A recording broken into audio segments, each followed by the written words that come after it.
அனைவருக்கும் டிவைன் ஹீலர்ஜி மற்றும் ரைகி தாந்திரிக் மாஸ்டரின் அன்பு வணக்கம். இன்னைக்கு நம்ம 18 சித்தர்கள் அவர்கள் நிகழ்த்திய அதி மகா அற்புதங்களை பற்றி இந்த காணொளியில் பார்க்க இருக்கிறோம். சித்தர்கள் என்றால் சித்தி பெற்றவர்கள், அதாவது தியானம், தவம், யோகம், இன்னும் ஆன்மீக சாதனைகள் மூலமாக இயற்கையில் இருக்கக்கூடிய எல்லா விதிகளையும் புரிந்து அதை ஆளுமை திறமை பெற்றவர்கள். அவர்கள் நம்முடைய மனித குலத்தின் ஆன்மீக முன்னேற்றத்திற்கு உறுதுணையாக இருந்தவர்கள். நோய்கள் உருவாவதற்கு முன்பே மருந்துகளை பற்றி உருவாக்கி மனித குலத்தை வாழ வைத்தவர்கள். இயற்கை மற்றும் சக்தி ரகசியங்களை பகிர்ந்து கொண்டவர்கள். உலக அமைதிக்காகவும் இன்னும் தங்கள் வாழ்நாள் முழுவதையும் தவம் செய்து மக்களுக்காகவே வாழ்ந்திருந்து ஒரு உன்னத நிலையை அடைந்தவர்கள் 18 சித்தர்கள். அந்த 18 சித்தர்கள் நிகழ்த்திய அற்புதங்களை நாம் இப்போது பார்க்கலாம். நந்தி, அகத்தியர், மூலர், புன்னாக்கீசர், நற்றவத்து குளத்தியர், பூடைக்கண்ணர், நந்தியிடை காடரும், போகரும், புலிக்கை ஈசர், கருவூரார், கொங்கணவர், காளாங்கி, சிந்தி எழுகண்ணர், அகப்பேயர், பாம்பாட்டி, தேரையரும், குதம்பயரும், சட்டைநாதர், செந்தமிழ்ச்சீர் சித்தர், 18 பாதம் சிந்தையுன்னி சிரத்தனியார் சீர்த்தியார்.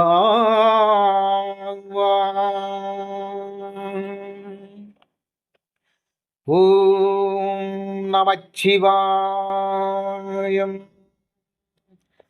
18 சித்தர்களுடைய விவரங்களை சொல்வதற்கு முன்பு 18 சித்தர்களுடைய ஆசீர்வாதத்தை பெற்று நாம் 18 சித்தர்களை பற்றி ஆய்வு செய்வோம். வாருங்கள். முதலில் பார்ப்பது அகத்தியர். இவர் சித்தர்களின் தலைவர் என்று அழைக்கப்பட்டவர். தாய் தந்தை இல்லாதவர். இவர் பார்க்கடலை கடையும் போது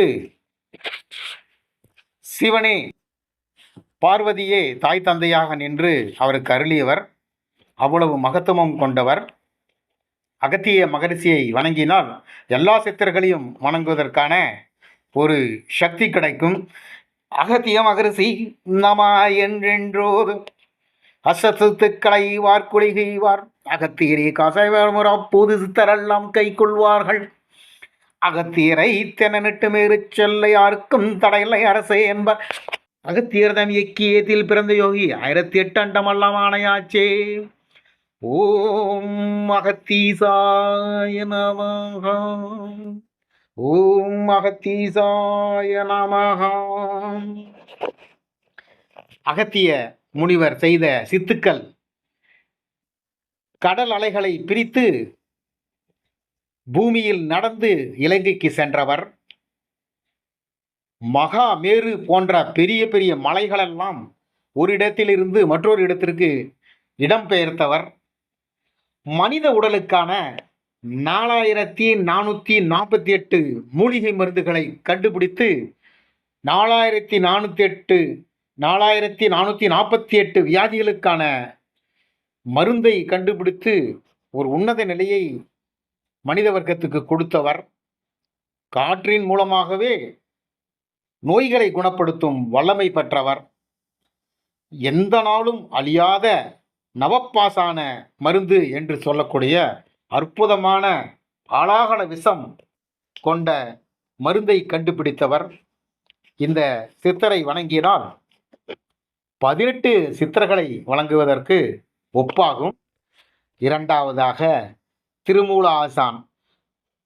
ஓம் திருமூல சித்த சுவாமிகள் போற்றி போற்றி. திருமூல ஆசான் 3000 ஆண்டுகள் ஒரே உடலில் வாழ்ந்தவர். பசு மீது இரக்கம் கொண்டு மேய்ப்பவனின் உடலில் நுழைந்தார். ஒரு நாளில் ஒரு பாடல் என 3047 நாட்கள் 3047 பாடல்களை எழுதி உலக புகழ் பெற்றவர். அவர் எழுதிய பாடல்கள் அனைத்தும் திருமூலர் 3000 என்ற தலைப்பில் மகா மருந்துகளாக மனித வர்க்கத்திற்கு இருக்கிறது. உடலை ஒளியாக மாற்றி தன்னை மறைத்துக் கொண்டவர். உயிரை உடலிலிருந்து பிரித்து மீண்டும் சேர்க்கும் வித்தையை செய்து காட்டியவர். அற்புத சித்தர். மூணாவதாக போக சித்தர். போக சித்தர் நவப்பாசான முருகன் சிலையை உருவாக்கி அந்த சிலைக்கு உயிர் கொடுத்து நம்முடைய உலகமெல்லாம் அதனுடைய கதிர்வீச்சுக்களை உண்டு பண்ணி உலகம் உய்ப்பதற்கு வித்திட்டவர். சீனாவில் 1000 ஆண்டுகள் தியானத்தில் இருந்ததாக சொல்லப்படுகிறது. சாதாரண கல்லை கூட பொன்னாக மாற்றிய அற்புத சித்தர். வானில் பறந்து எல்லா மக்களுக்கும் நேரடியாகவே வானில் பறந்து காட்டியவர். மூலிகையால் நோய்களை உடனே குணப்படுத்தக்கூடிய அற்புதமான தன்மை கொண்ட போக சித்தர். நாலாவதாக கோரக்க சித்தர். கோரக்க சித்தர் கடல் நீரை குடிநீராக மாற்றி காட்டியவர். இப்போது அறிவியலில் கடல் நீரை குடிநீராக மாற்றுகிறார்கள். ஆனால் ஆயிரக்கணக்கான ஆண்டுகளுக்கு முன்பே கோரக்க சித்தர் கடல் நீரை குடிநீராக மாற்றி காட்டியிருந்தார். விலங்குகள் விலங்குகளுடைய தன்மைகளை இல்லாமல் சிங்கம், புலி போன்ற விலங்குகள் எல்லாம் பூனையாக அடக்கி காட்டியவர். கோரக்க சித்தரும் மக்கள் மத்தியில் காற்றில் நடந்து காட்டியவர். நீரில் மூழ்கி மாதக்கணக்கில் உயிருடன் இருந்தவர். கடல் மேல் நடந்து தீவுகளை சென்றடைந்தவர். ஐந்தாவதாக கருவூரார் சித்தர். இவர் தஞ்சாவூரில் இருக்கக்கூடிய ராஜராஜ சோழனுக்கு மேல் கோபுரம் அமைப்பதற்கு ரகசியத்தை சொல்லிக் கொடுத்தவர். கல்லிலிருந்து பசும் பொன் உருவாக்கி காட்டினார். ராஜராஜ சோழனுடைய கனவை விளக்கி கூறினார். வானில் இருந்து செயற்கையாகவே மழை பெய்ய செய்தவர். தீயை குளிர்ச்சியாக மாற்றிய அற்புத சித்தர். அடுத்தது ஆறாவதாக புலிப்பாணி சித்தர். காட்டு மிராண்டிகளை தங்களுடைய காட்டு மிராண்டித்தனத்தில் இருந்து சாந்தமாக்கி காட்டினார். விஷங்களை அமுதமாக மாற்றி காட்டினார். புலிகளின் மீது சவாரி செய்தவர். உயிர் உள்ளவர்களை கல்லாக மாற்றி காட்டினார். கல்லாக இருப்பவர்களை திரும்பவும் உயிர் பெற செய்தார். இவரும் வேண்டிய நேரத்தில் உடனடி மழை பெய்ய செய்தவர் அற்புத சித்தர். ஏழாவதாக இடைக்காட்டு சித்தர். இவர் ஒரே நேரத்தில் பல இடங்களில் தோன்றினார். இடைக்காட்டு சித்தர் நீண்ட காலமாக தான் சித்தர் என்ற நிலையையே அறியாதிருந்தார். வேறு சித்தர்கள் அவரை சித்தர் என்று அறிமுகப்படுத்தி அவருக்கு ஞான உபதேசம் செய்தார்கள். கன நேரங்களில் 1000 மைல் கப்பால் சென்று காட்டியவர். காற்றில் மிதந்து காட்டினார். சுவர்களை கடந்து சென்று காட்டினார். பல்லாயிரக்கணக்கான விலங்குகளுடன், கொடிய விலங்குகளுடனும் பேசக்கூடிய சக்தி கொண்டவர். எட்டாவதாக சுந்தரநாந்தர் சித்தர். இவர் உடலை வெளிச்சமாக மாற்றியவர். இவரும் வானில் பறந்தவர். நிலவின் கதிர்களை பிடித்து வைத்து காட்டியவர். உடலை அஷ்டமா சித்துக்களுக்கு உட்படுத்தி மிக சிறிதாகவும் பெரிதாகவும் அனிமா, மகிமா, லகிமா, கரிமா, பிராத்மிகம் இப்படி பல நிலைகளை மக்களுக்கு எடுத்து காட்டியவர். பனிக்கட்டியை தீயாக எரிய செய்து மக்கள் மத்தியில் காட்டியவர்.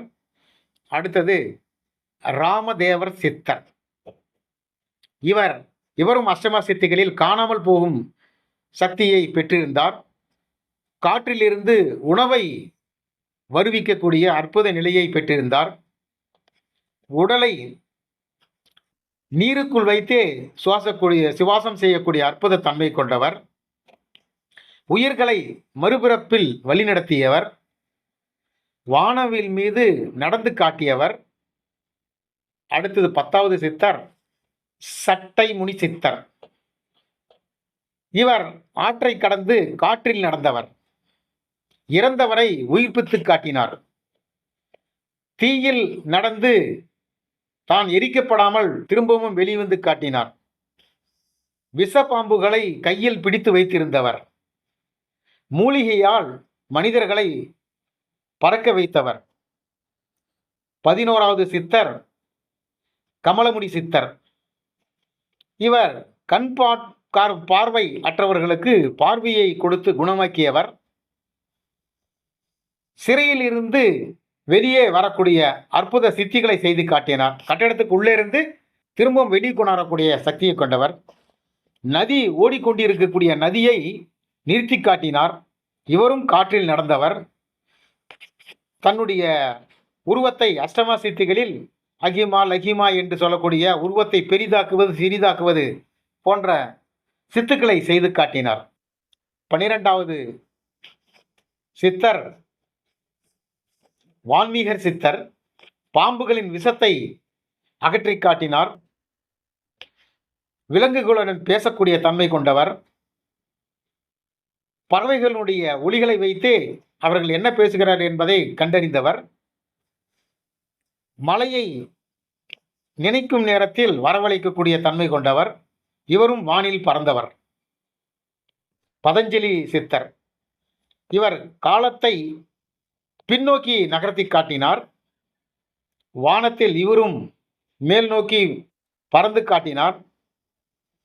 பல நூறு யோகிகளுக்கு சக்தி அளித்து தனக்கு இருக்கக்கூடிய சக்திகளை அவர்களுக்கு அளித்து அவர்களின் சித்துக்கள் ஏற்பட செய்தார். பாம்பின் வடிவில் தியானம் செய்தவர். வானத்தின் மாய உலகத்தை காட்டியவர். அடுத்தது 14வது சித்தர் நந்தி சித்தர். இவரும் காலத்தை நிறுத்தி காட்டினார். மலைகளை நகர்த்தி காட்டினார். காற்றை தக்க வைத்து நிறுத்தி காட்டினார். உடலை வானில் தொங்க வைத்து காட்டினார். கல்லை உயிராக்கி காட்டினார். 15வது சித்தர் தேரையர் சித்தர். இவர் கல்லை உயிர் கொடுத்து பேச செய்தவர். கடல் மேல் நடந்தவர். மலை மீது மிதந்தார். வானவில் மீது நடந்து காட்டினார். உடலை மறைத்து காட்டினார் மக்கள் முன்னே. 16வது சித்தர் பாம்பாட்டி சித்தர். பாம்புகளின் நடத்தை, பாம்புகளினுடைய பாஷையை அறிந்தவர். விஷத்தை உடலுக்குள் சக்தியாக மாற்றி காட்டியார். பாம்பினுடைய வடிவத்தை இவரும் எடுத்தார்.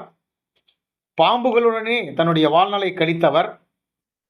பாம்பின் விஷத்தை நோய்களுக்கு மருந்தாக பயன்படுத்த முடியும் என்று அந்த காலத்திலேயே நிரூபித்து காட்டியவர் பாம்பாட்டி சித்தர். அடுத்தது அழுக்கணி சித்தர். இவர் கண்ணீர் மூலமாகவே இறந்த மரத்தை உயிர்ப்பிக்க செய்தார். மழையை வேண்டிய நேரத்தில் பெய்ய செய்தார். இவரும் காற்றில் பறந்தவர். நிலத்திலிருந்து நீரை மேலே எழுப்பி காட்டினார். வறண்ட புல்வெளிகளை ஒரே நொடியில் பசுமையாக்கி காட்டியவர். 18வது சித்தர் மச்சமுனி சித்தர். இவர் நீரில் மாதக்கணக்கில் மூழ்கி உயிருடன் தியானம் செய்தவர். கடல் உயிர்கள் என்றால் கடலில் இருக்கக்கூடிய மீன்களிடம், அது இல்லாமல் மற்ற உயிர்களிடமும் பேசியவர். கடல் அலைகளை நிறுத்தி காட்டியவர். நீரில் மூச்சின்றி இருந்தவர். கடலுக்கு அடியில் நடந்து சென்று காட்டியவர். இப்படி 18 சித்தர்களும் தங்களுடைய வாழ்க்கையில் ஒரு மறக்க முடியாத, ஒரு சாதாரண மனிதனால் செய்ய முடியாத சித்து வேலைகளை, அஷ்டம சித்துக்கள் அனைத்தையும் பெற்று தங்களுடைய வாழ்க்கையில் அற்புதங்களை நிகழ்த்தி காட்டியவர்கள். இவர்கள் இந்த மனித வர்க்கத்திற்கு மகா மருந்துகளை விட்டு சென்றவர்கள், யோகத்தை விட்டு சென்றவர்கள், மனிதர்கள் இப்படித்தான் மனிதர்கள் மனிதராக வாழ வேண்டும் என்பதற்குரிய விதிமுறைகளை நியதிகளை நமக்கு காட்டி சென்றவர்கள்.